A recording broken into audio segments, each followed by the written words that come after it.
ایک غلام تھا، ایک دن وہ کام پر نہ گیا تو اس کے مالک نے سوچا کہ مجھے اس کی تنخواہ میں کچھ اضافہ کر دینا چاہیے تاکہ وہ اور دل جمعی سے کام کرے اور آئندہ غائب نہ ہو۔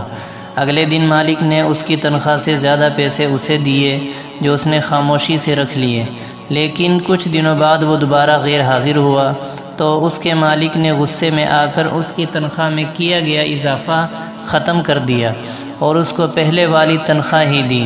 غلام نے اب بھی خاموشی اختیار کی تو مالک نے کہا، جب میں نے اضافہ کیا تو تم خاموش رہے اور اب جب کمی کی تو پھر بھی خاموش ہو کیوں؟ غلام نے جواب دیا،